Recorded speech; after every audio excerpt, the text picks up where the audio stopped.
अगर आप successful Christian बनना चाहते हो और वो मसीह बनना चाहते हो जो परमेश्वर के नजदीक रहे, तो आपकी लाइफ में ये 5 चीजें होनी चाहिए थी। वो कौन कौन सी थी 5 चीजें?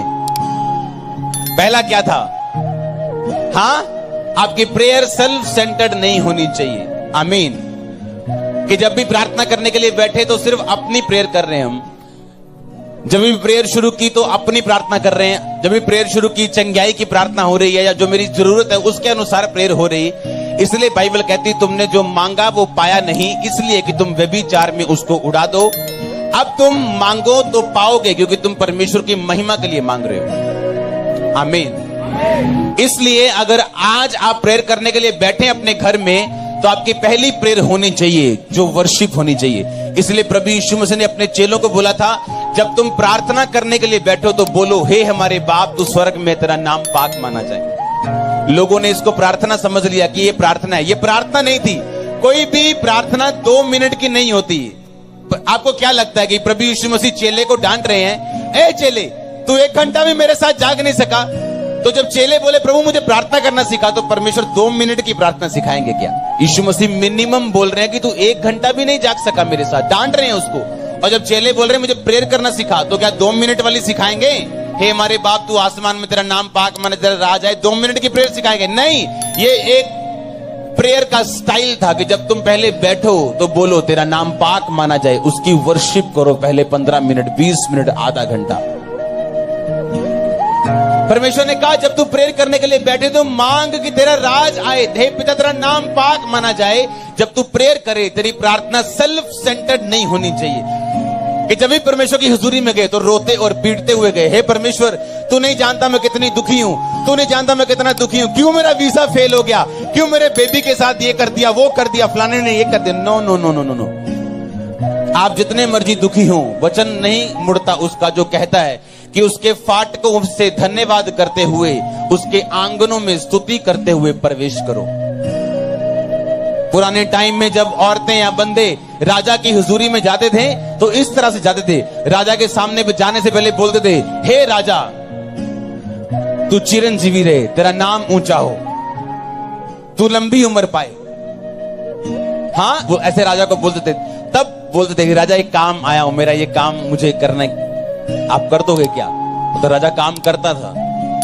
राजा के सामने निराश मुंह से जाने का मतलब ये होता था कि आपको राजा के ऊपर विश्वास नहीं है और आप राजा की ताकत पे भरोसा नहीं करते हो। और राजा लोग गुस्सा करते थे जब आप उनके प्रेजेंस में गिरे हुए मुंह और उदास मुंह के साथ जाते थे।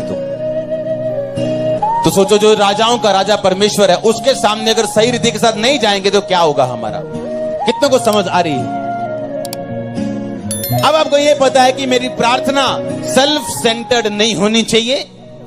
जब मैं प्रभु की हुजूरी में बैठूं, वर्शिप करूं, प्रभु को यह बताऊं, परमेश्वर मैं तुझे पसंद करता हूं, मैं तुझ में बढ़ना चाहता हूं, मेरी आत्मा को बचा, मैं प्रार्थना में बढ़ना चाहता हूं, मेरी कमियों को दूर कर, मुझे वचन समझने में सहायता कर, अपनी आत्मा से मुझे भर, अपने वरदानों से मुझे भर। और फिर आप अपनी प्रेयर बीच में डालोगे तो परमेश्वर मना नहीं करेगा आपको।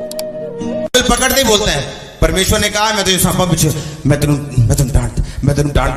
डांटती, और देखते कुछ नहीं हो रहा।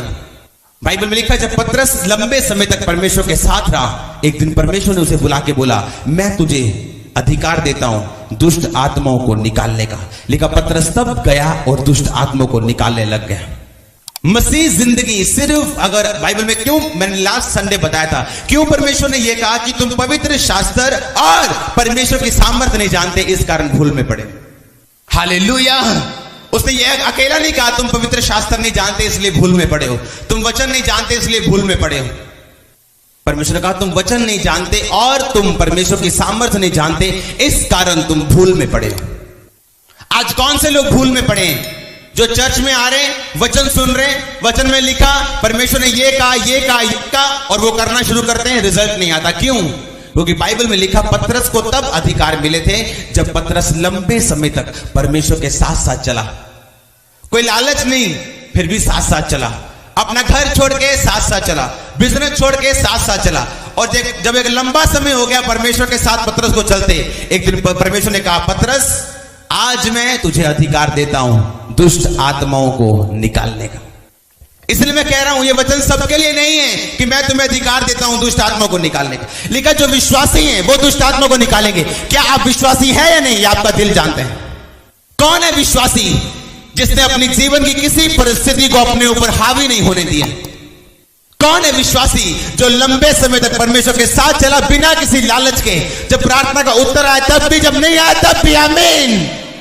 और बाइबल ने कहा फिर परमेश्वर बोलेगा आपको कि आज मैं तुझे ये अधिकार देता हूं।